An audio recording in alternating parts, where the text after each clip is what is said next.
Hello నమస్తే welcome back our channel నేను మీ విజయలక్ష్మి ఈ రోజు మీకు ఈజీగా ప్రిపేర్ చేసుకున్న టమాటో ఉల్లిపాయ కర్రీ అయితే ప్రిపేర్ చేస్తానండి ఇది వెజిటేరియన్స్ కూడా మీరు తయారు చేసుకోవచ్చు చాలా టేస్టీగా ఉంటుంది తక్కువ ఆయిల్ తో అయితే మీకు తయారు చేసి చూపిస్తాను నేనైతే ఒక మట్టి పాత్రలో అయితే నేను తయారు చేస్తున్నానండి అద్భుతమైన రుచి కోసం అయితే నేను తయారు చేస్తున్నాను ఇగో చూడండి ఒక మట్టి పాత్ర తీసుకోండి దాంట్లో ఆయిల్ ఎంత వేసామంటే అర స్పూన్ మాత్రమే వేసామండి అర స్పూన్ ఆయిల్ తో మీకు కేజీ కర్రీని అయితే మీకు కేజీన్నర కర్రీని మీకు నేను ప్రిపేర్ చేసి చూపిస్తానండి అర స్పూన్ ఆయిల్ మాత్రమే అంతకంటే ఒక చుక్క మీరు అటేయద్దు ఇటేయద్దు అర స్పూన్ వేసిన తర్వాత తాలింపు గింజలు వేసుకోండి ఒక పావు స్పూన్ ఆవాలు వేసుకోండి పావు స్పూన్ జీలకర్ర వేసుకోండి పావు స్పూన్ మినపప్పు వేసుకోండి ఇట్లా ఆవాలు చిట్టపట అన్నివ్వండి తక్కువ పదార్థాలతో మనం అయితే తయారు చేసుకుంటామండి కానీ కర్రీ మాత్రం అద్భుతంగా ఉంటుంది ఇది మీరు ఎక్కడికైనా ప్రయాణాలు వెళ్ళేటప్పుడు మాత్రం తప్పకుండా ఇటువంటి కర్రీని మీరు ప్రిపేర్ చేసుకున్నట్లయితే టేస్ట్గా ఉంటుందండి చాలా బాగుంటుంది మీకు తక్కువ టైంలో అయితే ప్రిపేర్ చేసుకోవచ్చు ఎవరైనా జాబ్ హోల్డర్స్ ఉంటే మీకు టైం లేనప్పుడు ఈ విధంగా ఈ కర్రీని అయితే ప్రిపేర్ చేసుకోండి వెజిటేరియన్స్ ఎవరంటే మాత్రం తప్పకుండా ఇట్లా తయారు చేసుకోండి ఇప్పుడు కొంచెం కరివేపాకు వేసుకోండి ఇంకా అంతేనండి దీంట్లో తాలింపులు ఇంకేం వేయాల్సిన అవసరం లేదు మన మసాలాస్ కానీ ఏమి అల్లం వెల్లుల్లి జీలకర్ర అల్లం వెల్లుల్లి తర్వాత చక్కా లవంగా ఏమి వేయద్దండి ఇప్పుడు మనం కోసి పెట్టుకున్న పెద్ద ఉల్లిపాయలు 7 15 టమాటాలు ఒక 16 పచ్చిమిరకాయలు అనేది మీ కారం ఎంత తింటే అంతవరకు కూడా మీరు వేసుకోవచ్చు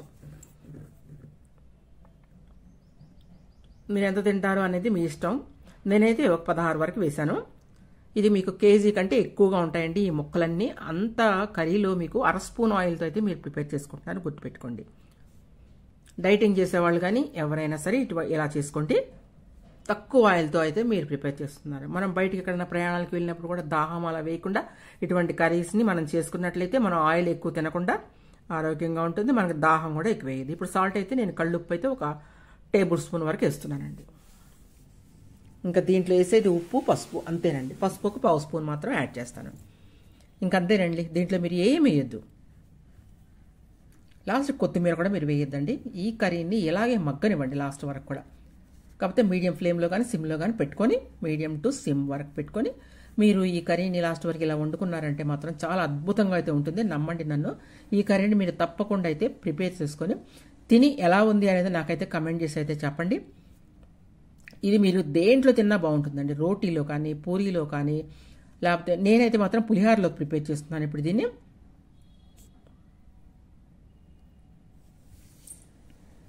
ఇంకా మీరు దేంట్లో తిన్నా కూడా అద్భుతంగా ఉంటుందండి ఇలా మగ్గనివ్వండి బాగా మూత పెట్టి మగ్గనివ్వండి ఇంకా మీరు దీంట్లో ఏం వేయాల్సిన అవసరం లేదు ఒక అర స్పూన్ ఆయిల్తో మీరు కేజీ బావు కర్రీని అయితే మీరు ప్రిపేర్ చేస్తున్నారు కదా అసలు దీని టేస్ట్ చూడండి మీరు ఎంత బాగుంటుంది అనేది తప్పకుండా మీరే నాకైతే కమెంట్ చేసి అయితే చెప్తారు దీన్ని నేనైతే పులిహారలోకి ప్రిపేర్ చేసుకుంటున్నానండి నేనైతే రైస్ వండుకొని పులిహార ఆరబెట్టుకుంటానండి ఇప్పుడు ఒక కేజీ రైస్ వరకు వండుకొని పులిహార వేసుకొని దాన్ని చక్కగా ఆ కర్రీని పులిహారని పెట్టుకొని ప్రయాణాల్లో నేనైతే ఉపయోగిస్తాను ప్రయాణం చేసేటప్పుడు ఈ విధంగా మీరు పెట్టుకున్నారంటే మాత్రం బయట తినే ఫుడ్ కంటే ఈ ఫుడ్ చాలా అద్భుతంగా ఉంటుందండి నాన్ వెజిటేరియన్స్ ఎవరైనా ఉంటే మనం ఇప్పుడు ఎగ్స్ తినకూడదు బోట్లు అంటున్నారు కాబట్టి నేను ఎగ్స్ వేయట్లేదు ఎగ్స్ తినాలి అనుకున్న వాళ్ళు దీంట్లో ఎగ్స్ కూడా మనం ఉడకబెట్టుకొని కలిపినట్లయితే ఇంకా అద్భుతంగా ఉంటుందండి ట్రై చేయండి మీరు తప్పకుండా ఎవరైనా నా ఛానల్ కొత్తగా చూసినట్లయితే మాత్రం సబ్స్క్రైబ్ చేసుకోండి మీకు వీడియో నచ్చినట్లయితే లైక్ చేయండి పక్కన ఉన్న బెల్ లైక్ మీద మీరు క్లిక్ చేసినట్లయితే ప్రతి ఒక్క అప్డేట్ కూడా మీకైతే వస్తుంది మీకు చూసారు కదా ఇట్లా మగ్గనివ్వండి ఆయిల్ తేలే వరకు కూడా కర్రీని మీరు ఉడకనివ్వండి ఇంకా అంతేనండి ఇంకా దీంట్లో మీరు ఏమీ ఎక్కర్లేదు జాబ్ హోల్డర్స్ ఎవరంటే మాత్రం ఇలా తయారు చేసుకోండి రూమ్లో ఉన్న బ్యాచిలర్స్ ఎవరైనా ఉంటారా ఇట్లా తయారు చేయండి అద్భుతమైన టేస్ట్ అయితే చూస్తారు సాల్ట్ మీకు సరిపో మాత్రం కొంచెం అడ్జస్ట్ చేసుకోండి సాల్ట్ అనేది మీ ఇష్టం మీరు ఎంత తింటే అంత వేసుకోండి చూసారా ఆయిల్ అయితే పైకి తేలుతుంది కర్రీ అయితే మనకు ఆల్రెడీ ప్రిపేర్ అయిపోయినట్టే ఇంకొంచెం ఒక్క 2 నిమిషాల వరకు కూడా అయితే మన స్టవ్ మీద ఉంచుదామండి సిమ్లో పెట్టి అయితే ఉంచుదాం ఇలా బాగా మగ్గనివ్వండి చక్కగా దీన్ని ఆరిన తర్వాత మాత్రం మీరు బాక్స్లో పెట్టుకోండి కొంచెం కర్రీ చల్లబడినాక మీరు బాక్స్లో పెట్టుకొని మీరు ఏదైనా ప్రయాణాల్లో ఉపయోగించినట్లయితే సూపర్ టేస్ట్గా ఉంటుందండి మీరు దేంట్లో అయినా తినేయచ్చు ఇక పూరీలో అయితే మీకు చాలా చాలా బాగుంటుందండి పూరీ చపాతీ దేంట్లో అయినా సరే నేనైతే పులిహారలో ఉపయోగిస్తానండి ఇప్పుడు వైట్ రైస్ పులిహార. చూస్తారు కదా,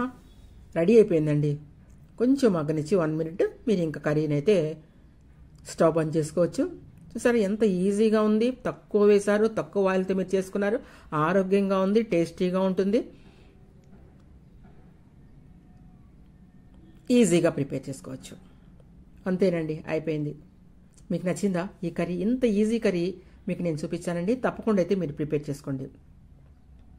మీకు నచ్చినట్లయితే వెంటనే మీరు ఇది ప్రిపేర్ చేసుకోండి. రూమ్లో ఉన్న బ్యాచిలర్స్ కానీ ఎవరైనా సరే ప్రిపేర్ చేసుకోండి. Thank you watching my video.